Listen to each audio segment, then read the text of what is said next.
Right, good morning, everyone. I do increasingly think that, given the level of expertise there is in retrofit now, that if we got everyone in a room for a week, we'd probably sort out all the problems and tell government exactly what it is they need to do to make things work. We've only got an hour today, but we're going to have a good go at it. We've got three great speakers today. As you can see on here, we've got Dr. Jim Parker from Leeds Sustainability Institute, who's going to be talking about a lot of the really great and exciting research they're doing on the science of retrofit. We've got Mark Norcliffe from Seddon, who's been working with us on the project we've been doing at Fishwick, and Miranda Cumberbatch from Nottingham Energy Partnership, who's been doing a lot of great work locally. So I think the themes that are going to come out of this from the speakers today, really talking about the science, the practice and people, which are all important elements of retrofit. We're going to have a short presentation from each of our speakers, and then a Q&A after that, and hopefully we'll get a lot of interaction with you today, okay? So without further ado, I'd like to move on to Dr. Jim Parker. I'm going to have a go without the microphone thing, you know. Oh, you could do it. Yeah, Morning. I'm going to have to go without the microphone. Not lately.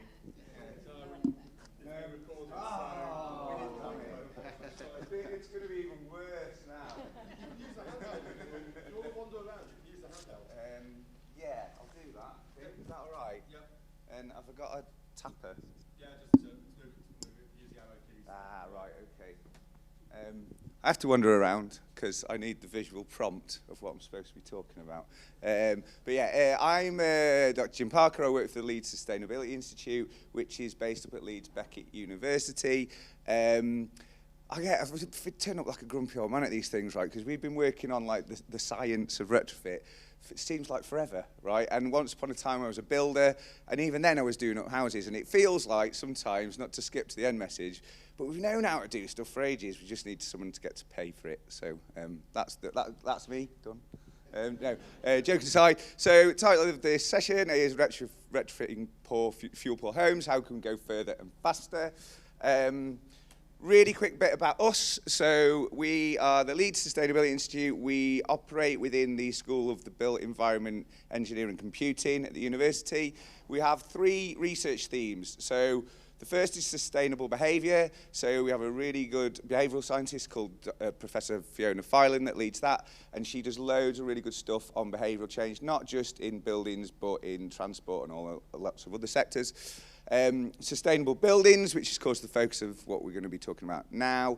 Long-standing reputation in developing something called the co-heating test, which essentially measures the heat transfer coefficient of a building. That's like your miles per gallon. So it's the efficiency of the fabric as a whole, right? So not just a wall or the ventilation or anything else. It's the heat, like I say, mile per gallon for a house, the simplest thing.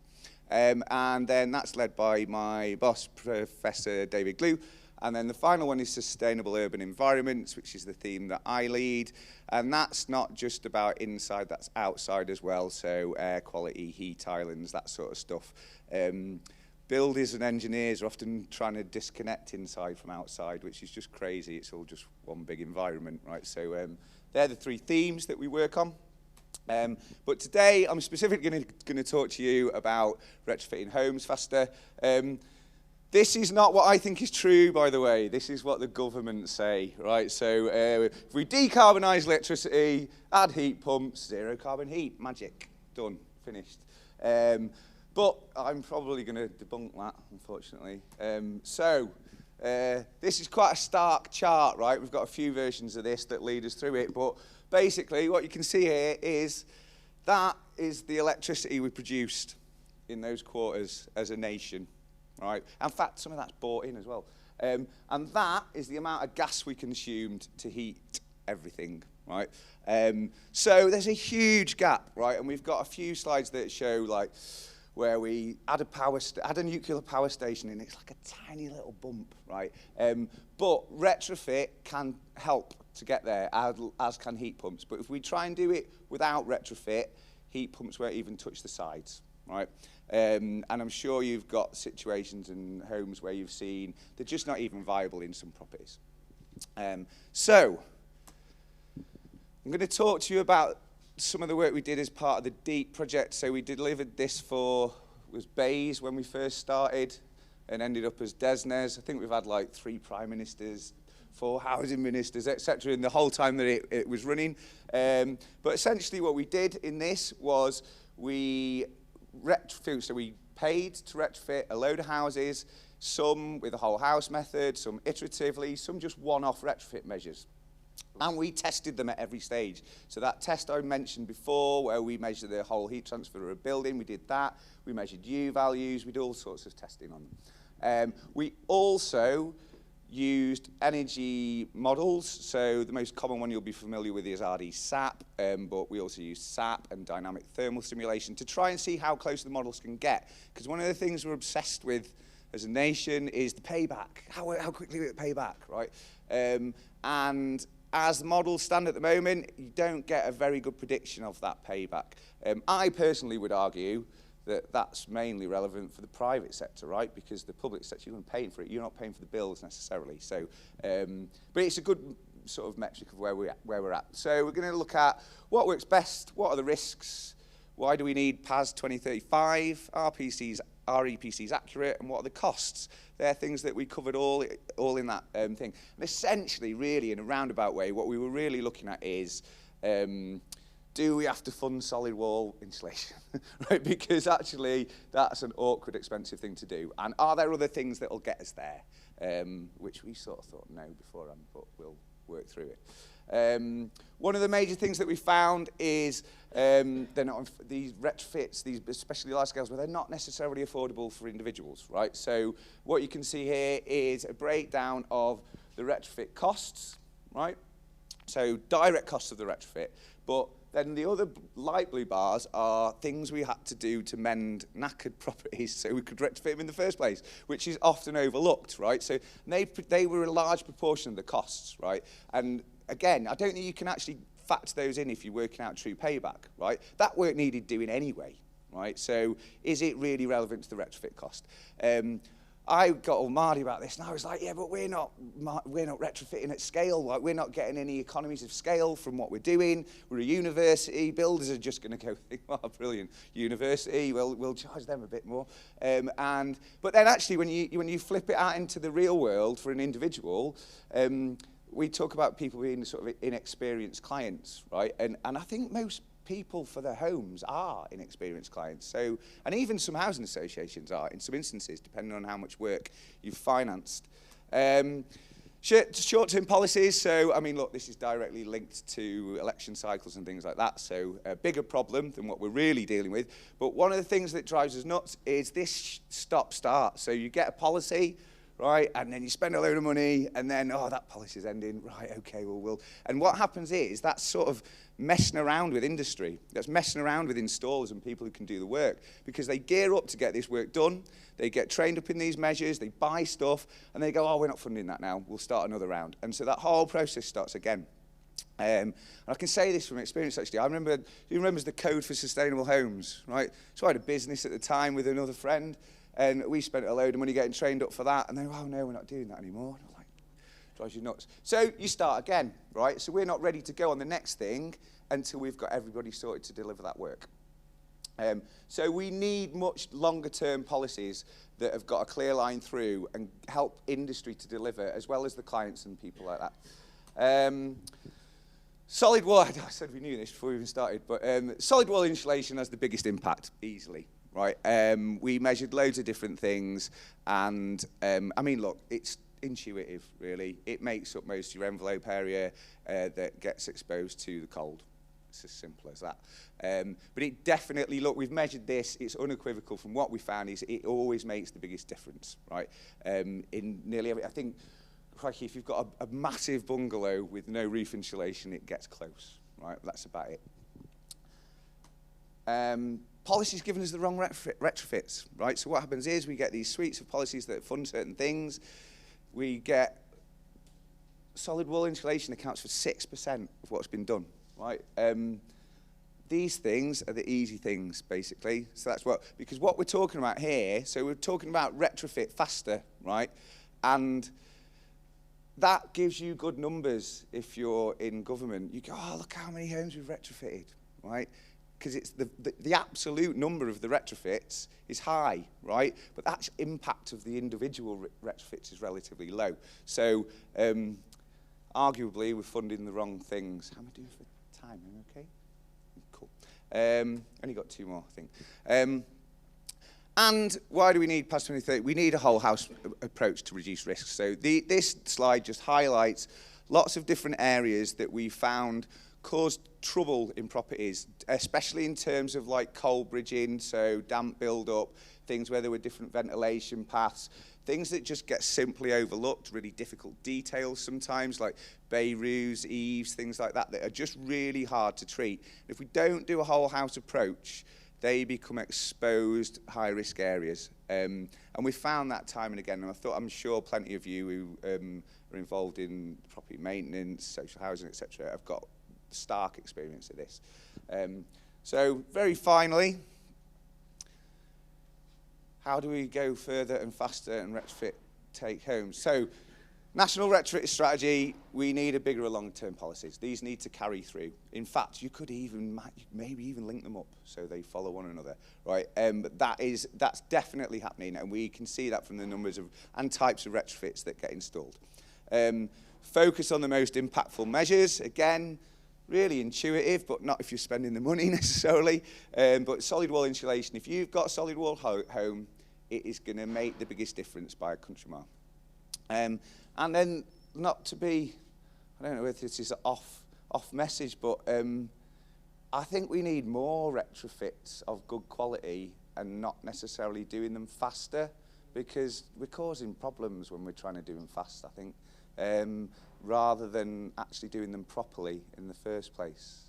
I don't know if that's too quick or too slow, but that's it. Thank you.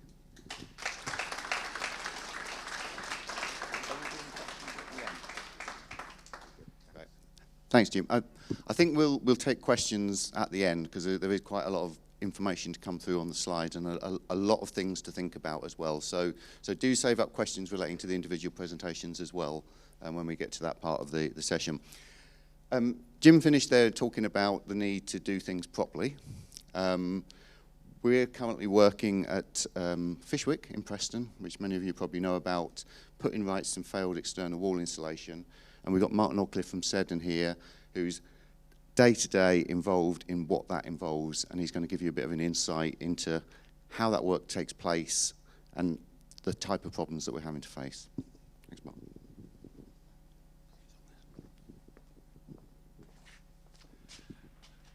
I stand still, only because I can see the slides with my glasses.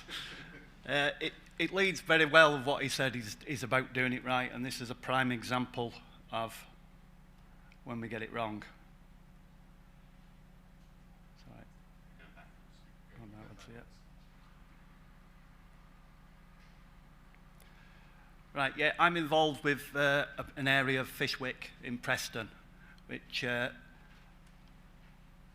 when we arrived, or when NEA arrived, we had people living in how can we say it, not very desirable, yeah, and that's probably a polite way of saying it.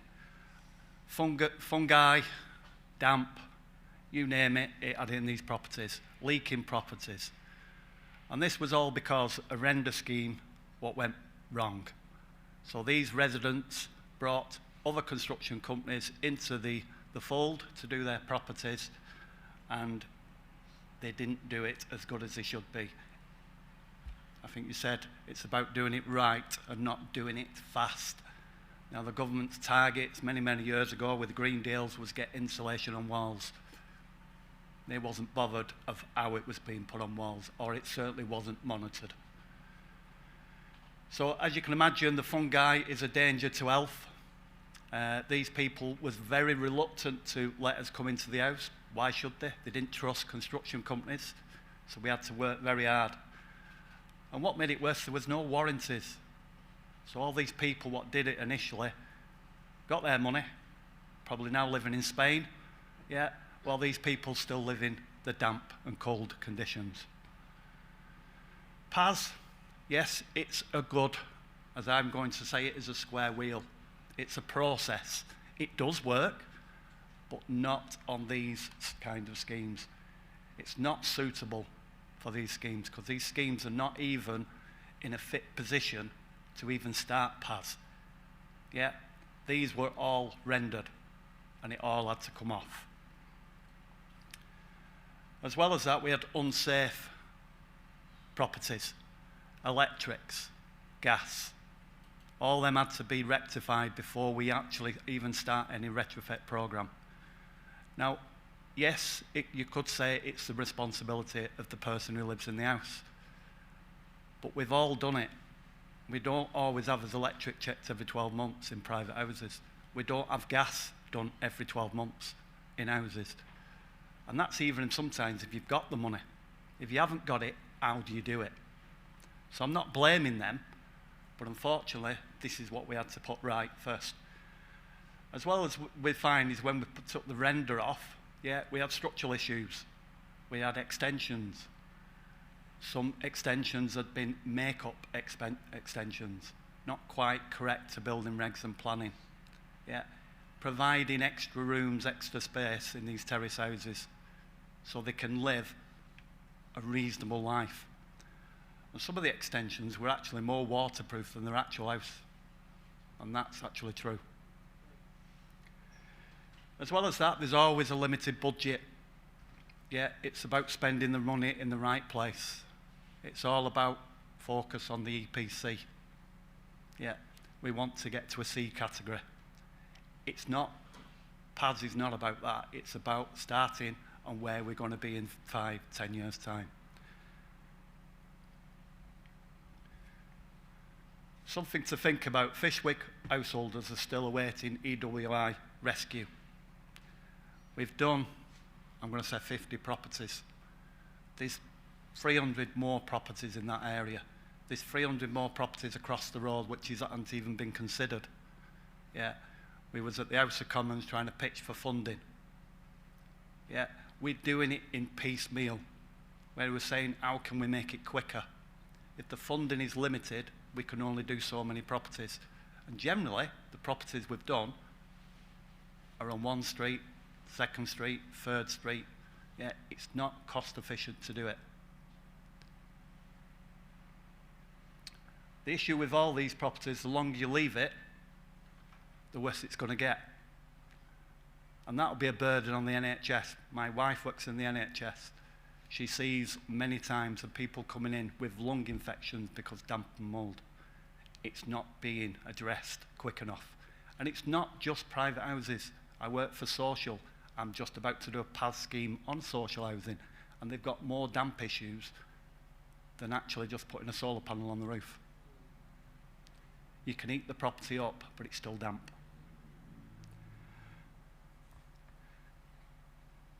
Old Rock, who was one of the partners, who was the consultants and the designers, came up with a retrofit scheme. That property is there is one we've corrected. Yeah, it's done with the latest products. It's been audited by every person you can think of. Do I like auditing? Yes, I do. My team probably don't, because they get that many visitors. But if everybody's checking it, including NEA, including Taz at the back, yeah, is an RLO for the scheme, he's checking it as well. We're all checking it. And the more chance it is, then it's going to be perfect. Yeah. Is it going to last 15 years? We don't know, because it's still a development going on. But on the past properties, they had nobody to turn to. Seddon's have been trading 125 years, and we plan, not that I will be here, for another 100 years. So we have pride of doing it right first time. As well as these properties, we had to create solutions, because some of you won't be aware, there's a Finlock gutter on there. PAS does not design anything for Finlock gutters. But this is what the properties are. These are Finlock gutters all the way along, 30 houses. It's not a matter of just taking one gutter out and replacing it, because you've got the other properties what will flow into it, so you're not correcting it. So they had to come up with a design, which is a lead design over and over the gutters, underneath the slates, and then down over to the top of the render, so it stops it getting into the cavity. As well as these, the cavity was filled as well as the rock wall EWI. So you can imagine if there's a leaking gutter and the water's getting down to the cavity, the damp can only go one way, inwards. Poor design. We've cleared the cavities, let the cavity breathe, and naturally the house will start to dry out, naturally, because that's what they're built for originally.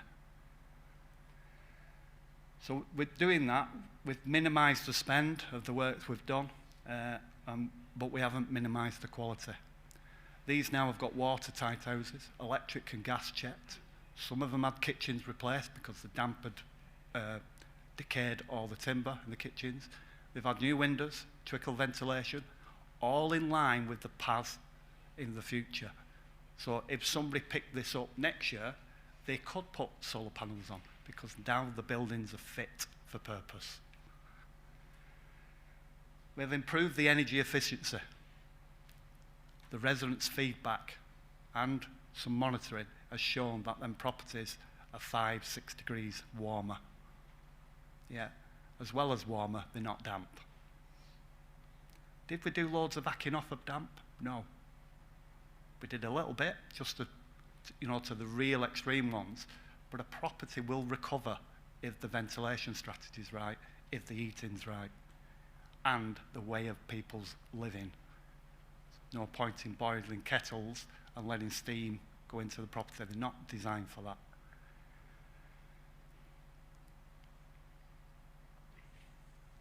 I think that's me. I'm sure I've missed something.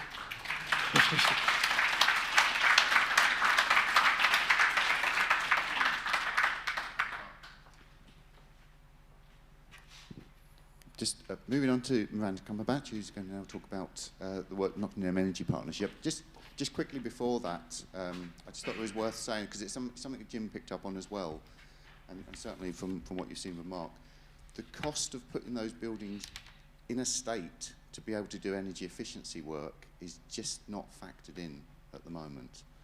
And for these, it's about putting it right. I think for a lot of owner-occupied homes with low-income families, there's just a lot of general dilapidation of the buildings that hasn't been addressed, and somehow we need to put that right. And in this project, as we stand at the moment, NEA have been working there with Seddon and Aldrock. We've had funding support from Affordable Wealth Solutions and Centrica, none of whom were involved in the initial project that went wrong. And it's, I suppose in a sense, it's lucky that we've been able to go in there and do that. But I think it's one of the big issues that we're going to have to think about for retrofit going forward is just the things that need to be done that aren't just energy efficiency. Sorry about that, and now moving on to Miranda. Good morning, everyone. Can you all hear me at the back? Great. My name's Miranda Cumberbatch, and I'm the Chief Exec at the charity Nottingham Energy Partnership, and thanks for inviting me to come and speak today. I've just listened to so many themes from both of those presentations that kind of that are embedded in mine as well, and but I will also add to them with some examples of the work that we've been doing over the years. So a bit about me. So I've been working for the charity, I think, for at least 20 years, 23 years maybe. So yes, I'm really old. But I've seen a lot over my time. And what it means is that with this time I've been working for the charity, I have seen and done a lot, from managing projects, a lot of project management, surveying buildings, even done a bit of solid wall insulation, just as training. Don't ask me to do any. And but just to understand the processes, and I love the work that we do at the charity, and we have a wonderful team, and the projects that I'm going to talk about, and all the illustrations are from the projects that we've been working on. We couldn't do them without wonderful team, and also working with other organisations as well, so we can't do it on our own. So in terms about NEP, so we're fortunate we won the Queen's Award for the work that we've done, Queen's Award for Sustainable Development. And essentially, this is for driving the local environment movement for the last 25 years. And our work tackles the climate crisis or the climate emergency by making sure that we draw down funding from the government and other agencies as well to install energy saving measures, because that's what makes the difference. Of course, there's also education's always been a really key part of what we do. So all the time we've been building up our resources so that people can access information about technologies, etc. We've secured over the years more than £24 million of government funding. That's private, public and charitable sector funding. And what that's enabled us to do is to deliver a range of projects. Our model has always been about, as whenever we can, about delivering an area-based approach. So going into communities and where we can, trying to make sure that neighbouring properties are having work done, because you have this wonderful word of mouth where people are saying what's going on and then they want to have it too. And so what it's meant is that over the years, there's been a lot of projects that have been the first in terms of whole house retrofit in particular. But all of those combination of measures like loft and cavity, solid wall, replacement boilers and loft insulation, these also reflect the different types of funding that's been available. We were so excited when there was CESP, the Community Energy Savings Programme, because it was the first time there was this funding that was available for a whole house retrofit. So it started with those fabric first principles and then moving on to looking at heating and looking at renewables and so on. So those reflect like CERT, the different ranges of eco, carbon emissions reduction target programme. There was also a battery storage project which we did as well, and I think we've also included in there solar thermal and PV project back in the day. And of course, with all of that, looking at the whole house retrofit programme, what we did there is, because we were installing solid wall insulation, this is where we took the approach that we wouldn't have one installer, and we had a team of installers, and that team of installers went on a training program to install solid wall insulation. Some of them were doing it already, but we wanted to make sure everybody was up to the same standards. But having the team of installers rather than just one meant that if one wasn't working, to the standard we required, work still went ahead. So progress didn't stop. So there's things like that which we've learned the lessons over the years, and that's how we tend to operate. So we've installed more than 30,000 energy-saving measures over the years, and it all started with our first project being a healthy housing service, which is still running today. So this is a project which was funded by the health and housing sector, and the whole idea of it was that we would generate referrals, obviously, but from frontline staff in particular. So we've been delivering our Improving Health Through Warmer Homes training course all this time to frontline staff, and that would be in social services, police officers, fire officers, sorry. So a whole range, of staff who go into people's homes generally, or they have that one-to-one contact with them. They recognise they're in that situation where they can see someone is vulnerable. And so we've been delivering those training sessions and generating referrals from frontline staff. And we go back and do refresher sessions as well. We're a registered home improvement agency, and in addition to that, we've also we wrote the City Council's first energy strategy in 2020. So that's kind of a snapshot of the sort of work that we do. And we just have a look at some current projects. So at the moment, we are delivering the government's Home Upgrade Grant Scheme. This phase 2, so this follows phase 1. And with this, the focus is on, or it's part of their decarbonisation agenda, so the focus is on targeting off-gas grid properties. And this is supposed to be about the fabric first approach of insulation first, followed by the install of heat pumps and solar PV. We will talk more about that later. We have a Power Up Health programme, and that's funded by National Grid. And that's been running for 5 years. I mean, we've had to, bid again for further funding. But it's wonderful because this is focused on those people who, again, vulnerable people who rely on medical equipment and, again, trying to improve the energy efficiency of their homes. We've got our Green Meadows programme, and this is in a deprived area of the city, 1.5 million community climate action programme, focused on buildings, but also bringing in community engagement so that we're delivering workshops, DIY workshops regarding energy efficiency.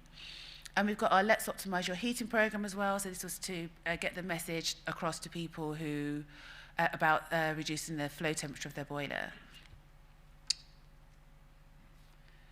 As I think I mentioned, education's been really important to us, and we're very fortunate in that we've just recently won some funding to deliver one of the government's local energy advice demonstrator programs, and it's called the Home Energy Advice Team Hub. And this is slightly different in that we're focused on the able to pay market. And the reason being is that over the years, the funding or the incentives in terms of funding for everyone to be able to think about trying to reduce the energy efficiency of their home has reduced significantly. And I think we're only looking at the boiler upgrade scheme at the moment for the so-called able to pay market. So this is about producing these future fit home energy plans so that people have a much more detailed, not your EPC, not just a retrofit assessment, but a much more detailed plan about how to make a difference to their home and looking at the different technologies that they could install and how to go about it. In addition, we've also, we're a registered OCN training provider, and at the moment we're delivering our practical introduction to conservation retrofit training, which has proved to be very, very popular. And we have a solar farm. We have a solar farm. We have the Nottingham Community Energy Solar Farm, which is a 5 megawatt solar farm in Nottingham. And the beauty of that is that with the profits, it's put into a fund, and again, it's for people to be able to bid in to run various fuel poverty projects across the city. So, how can we go further? So I've got here, remember who the customer is. We deliver so many projects, been here a long time, and more we're seeing that, whether it's the local authority or the contractor, they're forgetting that the customer is a vulnerable householder. It's someone who may be on a low income, it's living in a house maybe, as we saw, where it's damp, it's mouldy, it's affecting their children, and they're on a low income. They may have disability, so they can't get out. Or it might just be that they've got mental health issues where they don't want to go out. And they have to stay in their home, but their home is not a pleasant environment to be in. And this gets forgotten. And the reason why it gets forgotten and how I know it's forgotten is because when I see the length of time it takes for installers on various programs to get to the install stage, sometimes even to get to the survey stage, and it's absolutely appalling, but we'll have a look at that in a moment. So my view, and the view of us working at NEP, is that we need to sort out the infrastructure, and I think both of you have touched on all of this, really. And we need to stop the inertia. So we need greater investment from the government. We need their backing. We need to hear that they are committed. With investment enables longer-term planning. We can have longer-term policy. We've seen policy increase from 1 to 2 years, but we could still do longer-term policies as well. But the thing is, with the commitment, with the longer-term planning, brings about security. And with the security, I'm not just talking about job security, I'm talking about security for the householder. Because the thing is, for the householder, we get it all the time. Well, is this scheme going to be running in 2-3 months' time? Not even a year anymore. So we all need that security. We need to address the lack of project management in different sectors. And I think if we have the investment from the government, it does mean then that local authorities and contractors can plan. they can skill up their workforce and not think, well, is this going to be around? And then even, this idea of apprenticeships, when there is funding there, when they know that the industry is well financed, then maybe, the apprenticeships might be a bit more successful. And again, and also with that interface between the local authority and the contractor. Unfortunately, we do see some very good relationships with contractors and local authorities, but we also see some which there is very little respect and recognition that the client in this situation is the local authority, and the contractor can sometimes, run amok and do their own thing.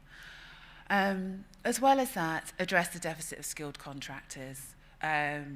And we do see it that there are not enough contractors out there at the moment to actually fulfill the funding requirements. So how can we go faster? So I think operationally, we need to improve perceptions amongst homeowners. And that starts with more support for them. So we need to raise awareness of this decarbonisation agenda. What is it? Debunk it for the householder. At the same time, technologies. Air source heat pumps, people don't understand about how they work. And I spoke to somebody just the other day trying to persuade him that the air source heat pump was a good option. And because we'd done the calculations and so on to determine that it was. But his response was, well, I know how to use these electric storage heaters, so I'm not going to change them, and I'll just pay more. And they didn't have a lot of money to do that. And also we're hearing that, the price of energy is going to go up again, and it's really high at the moment as it is. So we need to have more resources out there for the householder. I'm freezing.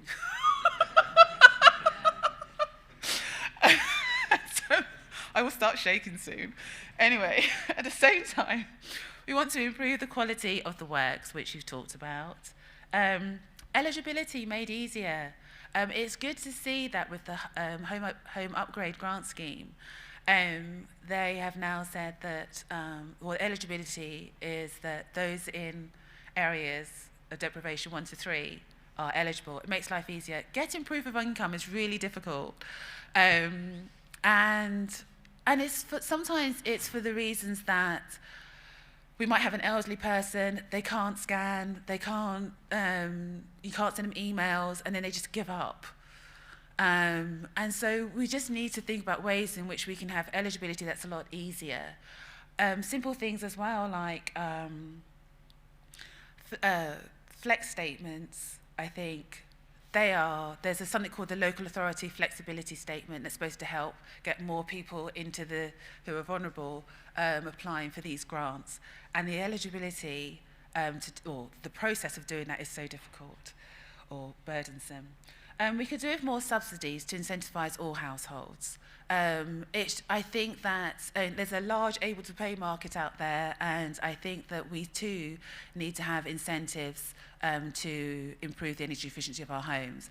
At the moment, we are delivering a project, and one focus is trying to install air source heat pumps, but we have to go and look for all those properties that already have insulation, so we're looking at cavity wall construction properties. But those with solid walls, who are thinking about an air source heat pump who might be off the gas grid, more than likely, most of them haven't got their walls insulated, and it costs an absolute fortune.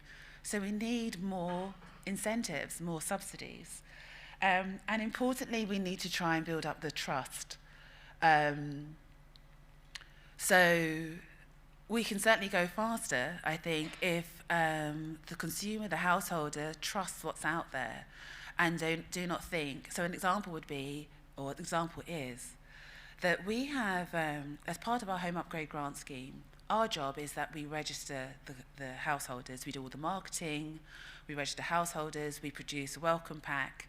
And it's quite interesting, this actually. So we produce a welcome pack, we detail the measures that the person would be might be able to apply for, or might be eligible for, might suit their home.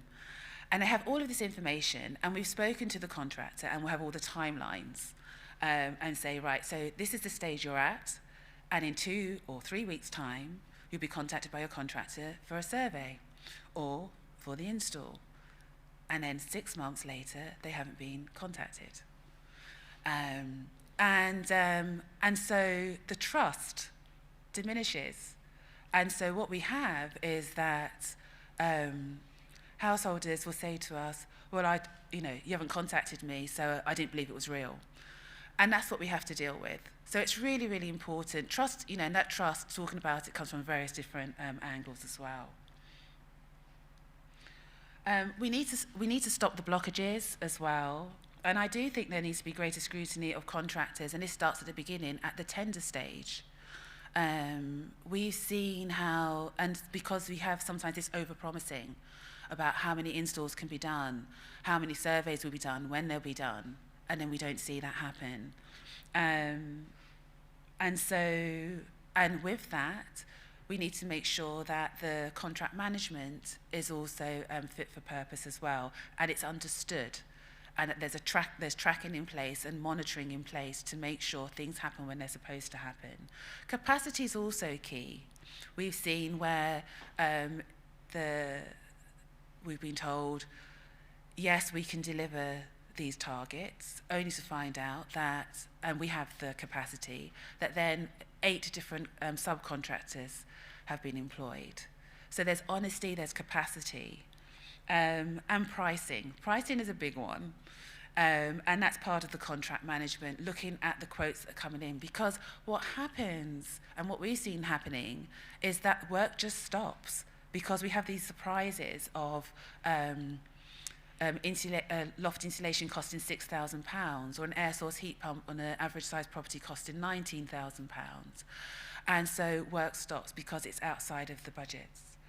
And as part of that, one of those other blockages is sorry, I'm cold, is having someone on site to check the work is being done that's independent.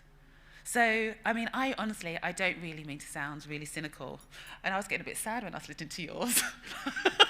But I hope I haven't done the same as well. But because cynicism doesn't help unless, there's effective action. So my last slide is exactly that. So it's a case study, so you can see when things go well, the appreciation from the householder, and I think that's really key. Right, let's make sure I get this right. Yes.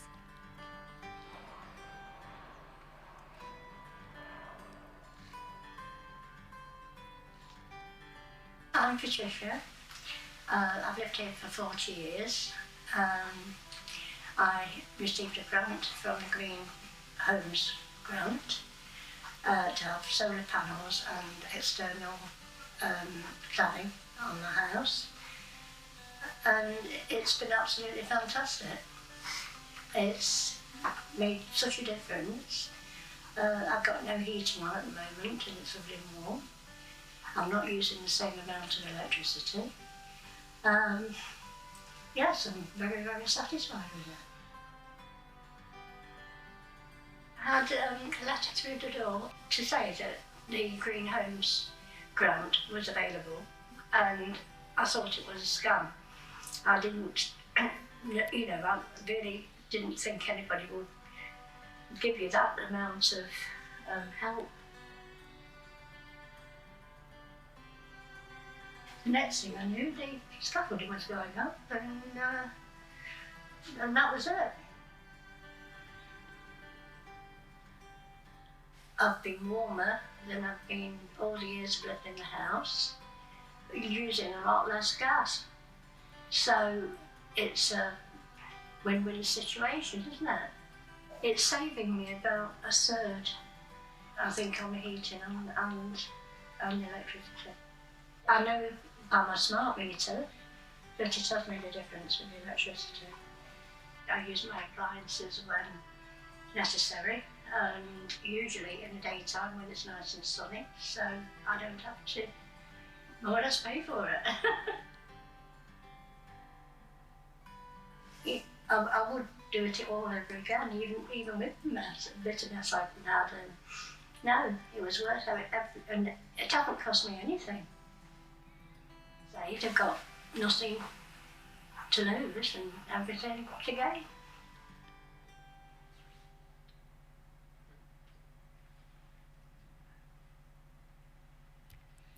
And that's the end.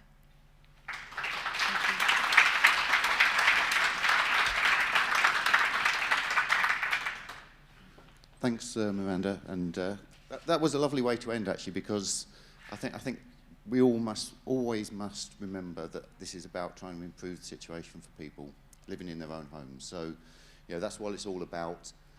But we also know there's a lot of issues that need to be addressed, and that's what we want to try and get out this discussion here. And I think, as was noted before, this is being recorded, so we have to do it through the microphone. If ever there was a metaphor for retrofit, it's probably the fact that I've got this one microphone for all of you and our speakers today. So we're going to manage the Q&A by trying to do a few at a time, and then I'll pass it amongst the speakers to answer those. Who would like to kick off? And I'm interested, really, either your thoughts on how we go further and faster, some barriers maybe that haven't come up today, some solutions that maybe haven't come up today, and particularly any questions that we've got for our panellists. Got one over here. And two. Thank you. Hello, I'm Katie from CSE. So we're based in the southwest, and we've got an organisation, a not-for-profit called Lendology, and what they'll do is they'll lend people money. So for homeowners who can't afford retrofit measures, they'll lend them money, and they can choose to either pay that back on a normal loan, or they can put it on the value of their house, so that when they sell the house, that's when it gets paid off. And I guess I'm just interested to know whether you guys have similar schemes, and whether you think that might be a potential solution to this issue that you're highlighting about owner-occupiers not being able to afford the retrofit measures because they're quite expensive.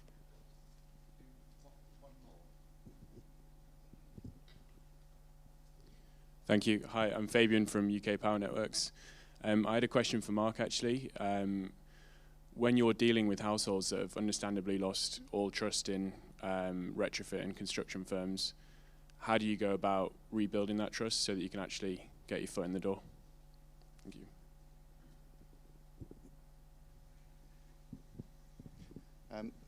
Shall we maybe start with Mark on that specific question? Trust. Yeah, very good question. And Taz will help me with this, because we decided to use the welfare facilities in a community hub, which was central to all the residents in that area, which Taz also has an input and runs that.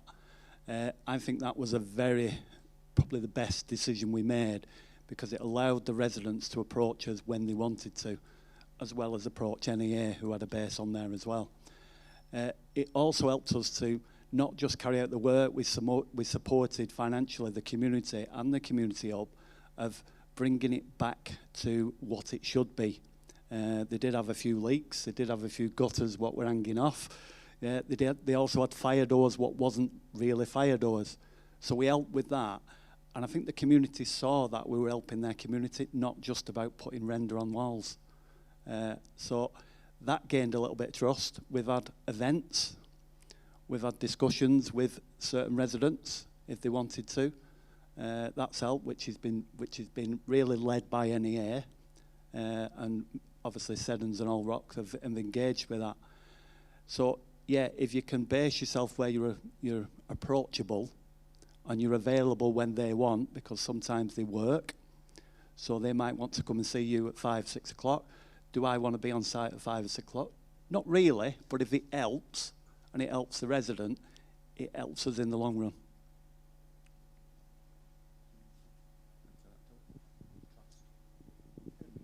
Well, yeah, I mean, I would say I'd agree that I worked on some large scale, back in the days of decent homes, we used tenant liaison officers and people like that to engage with the tenants, and that always seemed to work. I think talking people to people, like people invest in people, don't they? And if they know an individual like Taz, a friendly face, a nice smile, then that I think that helps massively. No. Finished on trust. And what was the other one was just about yeah. I'm fascinated by that, actually. So the one thing, I'd spend half my life modelling buildings, right? The numerical models and things, quite complicated things, and even those are sometimes quite wrong. I'm a pragmatic man. I like to get them right. And working on retrofit means you can compare them to what's happened already. So I would say, for me, it's always a concern of the tool that's being used and how you're calculating the potential savings. I think the ones that we use in polishing instruments at the moment just aren't up to scratch, don't do a good job. That's nobody's fault, by the way. That's how things have evolved.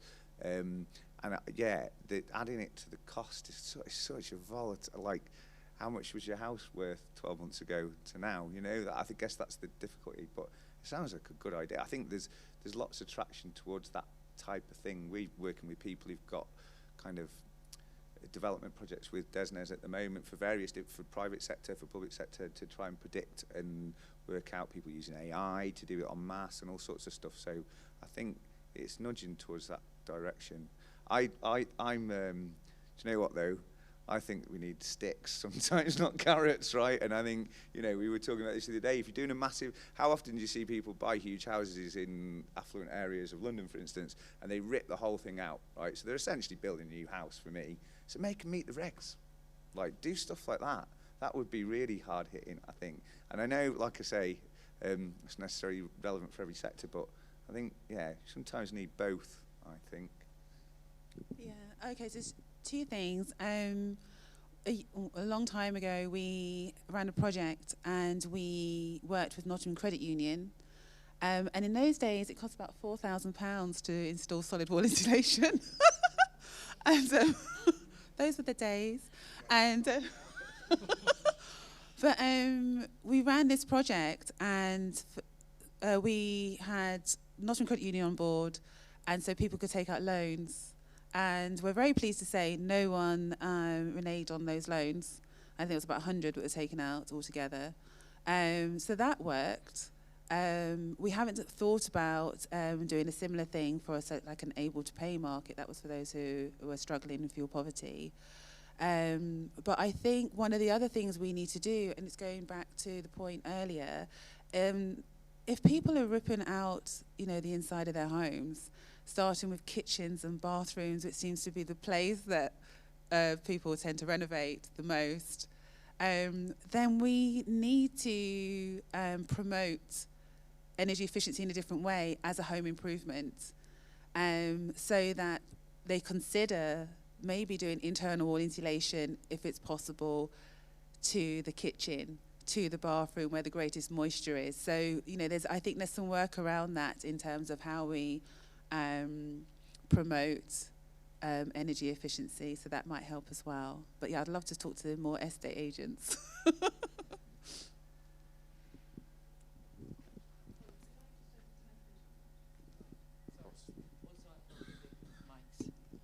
Sorry, I'm Claire Durkin, National Energy Action, and involved in the Fishwick project. And it was the question on the communities. So I just wanted to say that our experience in Fishwick, it's building up a coalition, a team of willing based in the community that makes a difference. So I wanted to say thank you to Caden, who had provided some extra monies to enrich the community base and have community events. But also, people think in terms of the community people and the builders. Seddon has been part of the community entirely from the beginning and really committed themselves. So it's a building up a coalition, the technical people, the people that know about the food banks, it's the languages we use, I mean literally different languages as well as the non-technical languages, and this extraordinary sense of it starting with that. You saw that last voice in Nottingham of that elderly woman. You start with her and then you build up, and it's terribly difficult to put all of those things together, and it's not cheap.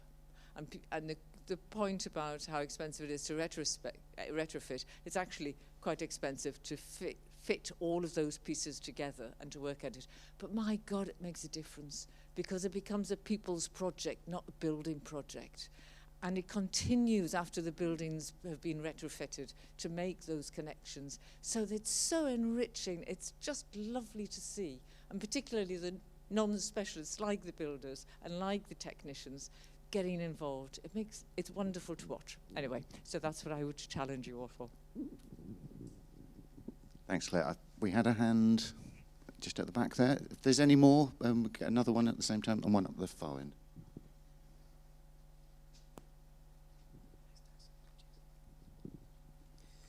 I am David from Sustainability First. We're heading towards a general election, and we're probably all going to be duped into thinking it's about to get better. There'll be various promises that are written down on paper or digitally expressed, and there'll be no legal recourse for them to do anything other than whatever they're going to do next. So whilst they're doing that, and back to that point about longevity of policy, I just want to think about intergenerational equity and the financing of that. So here we are today, and the bill that we're picking up collectively is for all of the mistakes that have been made since the Industrial Revolution. And we're talking about stuff that's so expensive that we can't afford to do it, but we know we have to. And so we've also got a whole bunch of generations who follow us who could also invest in a way that nobody's thought of doing up to now.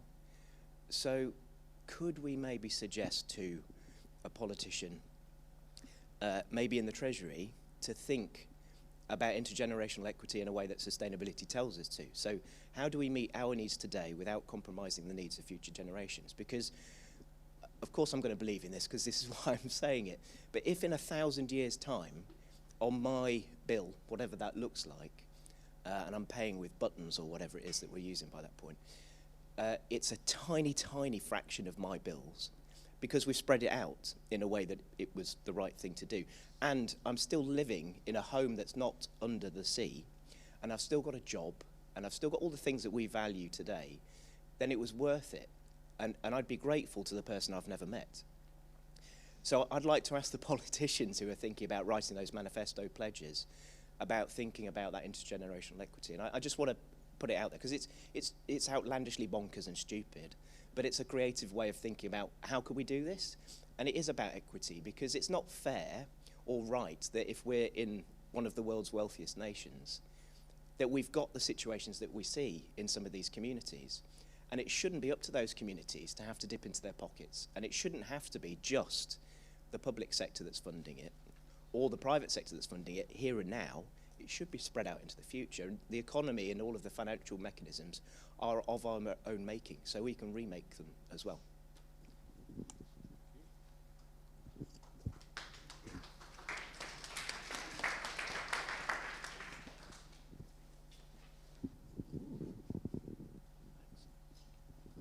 It's Paul Rogers from the Innovation and Technical Evaluation team at NEA.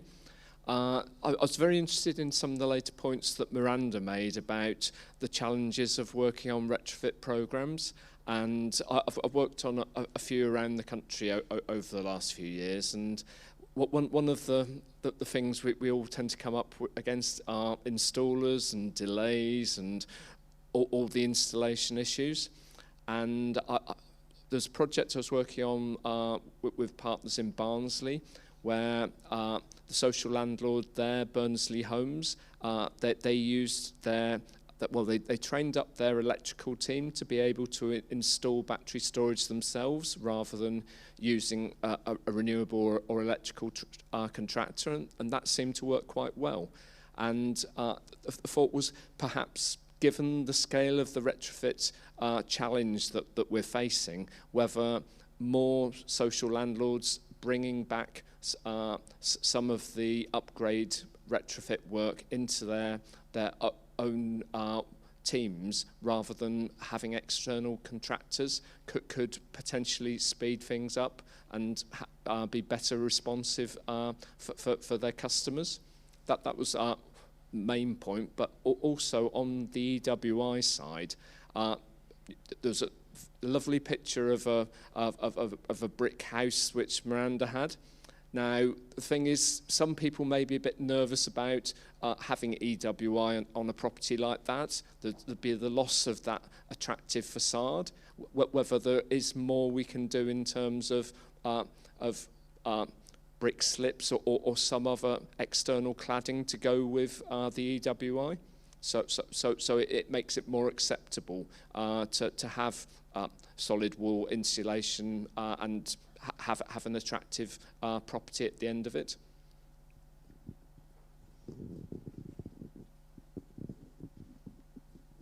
Thank you. I told you that this was a metaphor for retrofit because the practicalities of doing it are far more difficult than the reality. So we've got quite a lot to unpick there. So we had intergenerational equity. We had social housing providers, I think, employing their own staff rather than subcontracting. And then the last point about external wall insulation, but I think we can look at that more widely, being more acceptable to people as it's something that they're having on their house. So who would like to kick off? I might go for the deep one first. Do you know what? As a principal, I totally agree. I think there's a complexity to it. How do we share it out? What does it look like? I think that's a good idea.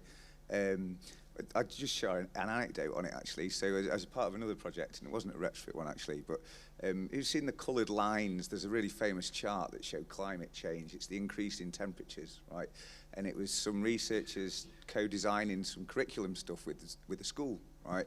And they were using this as check this out, look at the changes, look at it, thinking that it would be really inspiring.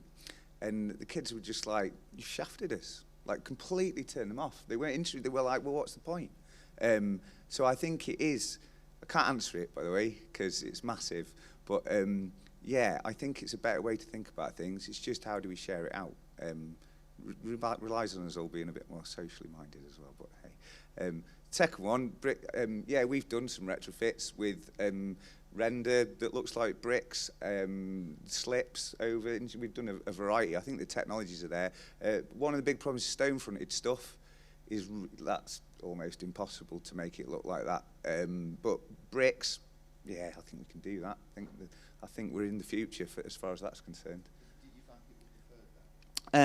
We had to do it. We didn't have any choice. So it depends on the. I mean, one thing I would say is, generally planning is led by street scene, right? So do what you like to the back. So if you can't see it from the road, paint it yellow. It doesn't matter. But if you can see it, if you can see it from the curb, it's that street scene thing. And you know, forgetting about the energy, it's nice. They look awesome, don't they? They look beautiful. I think stone one's more difficult. You know, there's Barnsley's a really good example. I used to live in a stone-fronted terrace in Barnsley, and you wouldn't be changing the front of that to look anything like it did.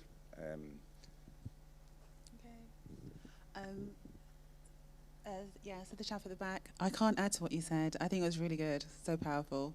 So I think, yeah, so I'll leave that one if that's okay. And I think you're spot on, I really do, because things aren't working as they are at the moment, and I just think, you know, we need to think differently. So yeah, it's very good. And I will take this forward because we are quite fortunate in that we do get to speak to DESNES. I mean, we talk to them. I'm not sure how much they listen, but we keep putting ideas forward. So I think it's really good. I'll talk to you afterwards. And then regarding Paul, your point regarding the external wall insulation. So that house was on an estate in Aspley. And with Aspley, and with all the projects we've done with solid wall insulation, we obviously had to speak to the planners. And they deemed that there was no architectural merit to these properties, but the front had to remain the same. And the side and the rear elevation could be installed with external wall insulation. And at the moment, because we're very conscious of not ruining that, you know, any property where there's architectural merit, not ruining the streetscape, and we're seeing it time and time again. And so we are actually working with, we have a meeting in January of all the planners and conservation officers.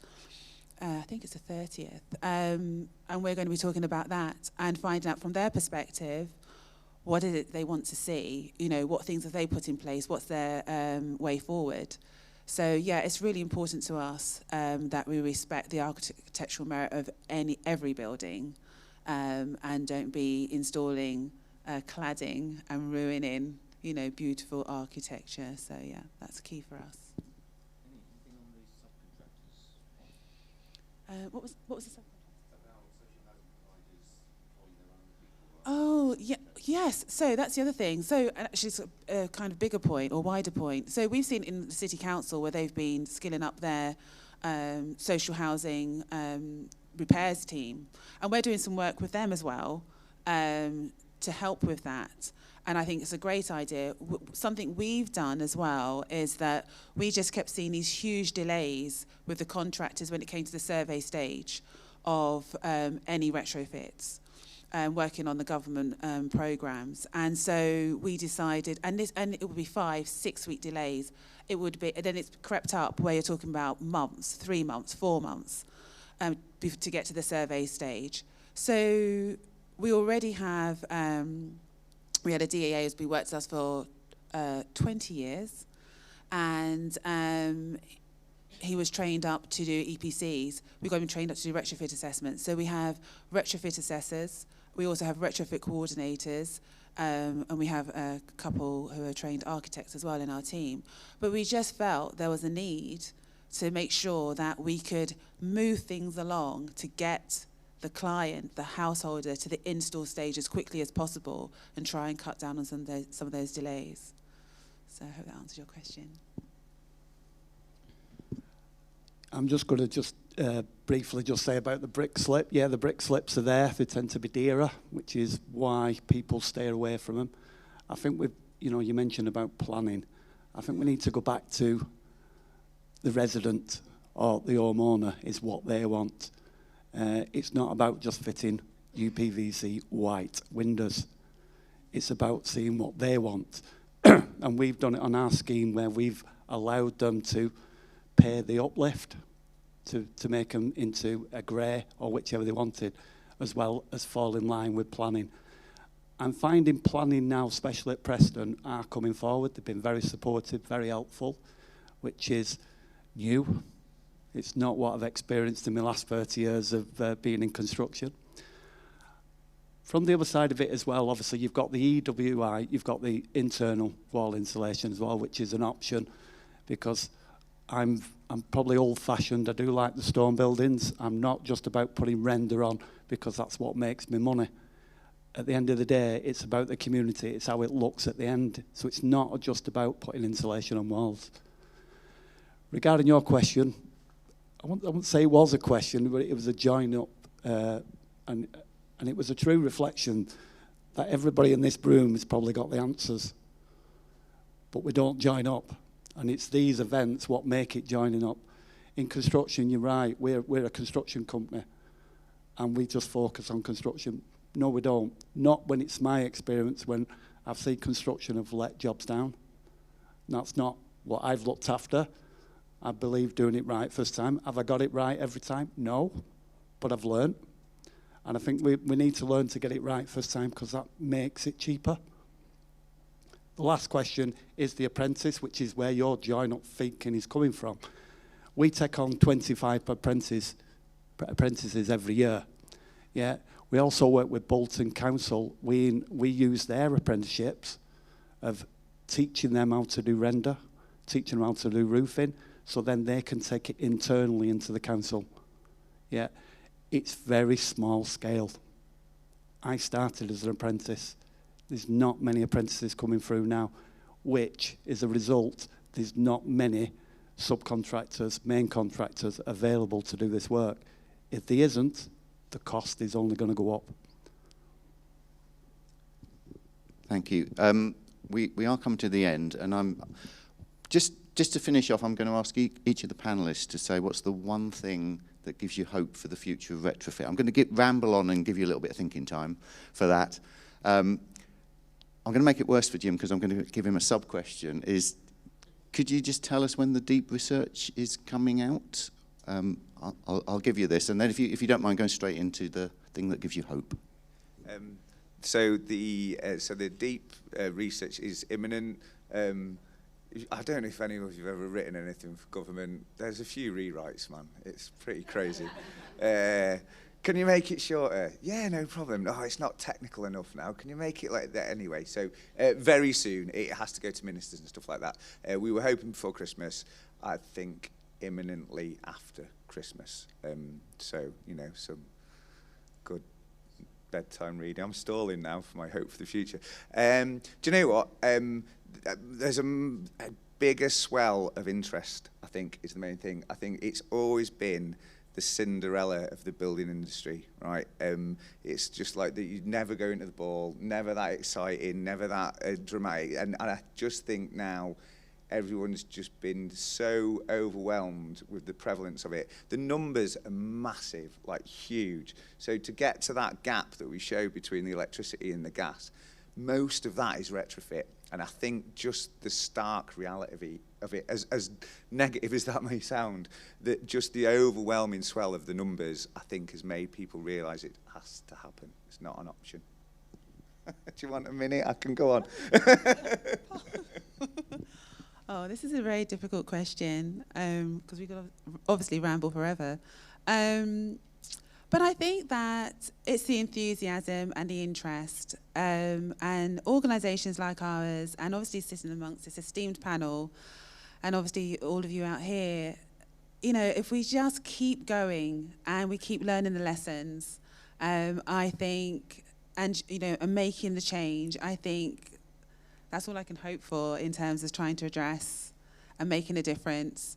Because there was a lot today from all of us, and a lot of it overlapped. And I think if we can take that away and keep plugging away, then I think things will change for the better. And who knows, you know, there might be more funding available, there might be a change of government that is not impervious to the whole idea of climate change, and that there are people out there struggling. I think it's very easy from my side. I mentioned it a couple of times that, you know, and I think you said it as well, it is a team effort. And I can see the team, especially in Preston, including the council, you know, the community, NEA, Seddon's, Old Rock, they've all been very close. It's not about, you're the main contractor, just get it done. And that's a breath of fresh air. So I'm saying it's team. Thank you very much. Thanks to all of you for being in the audience and participating so well in this. Thanks to speak. I mean, brilliant presentations. I have loved this session. I think it's been really good. So I hope you have too. Thank you very much.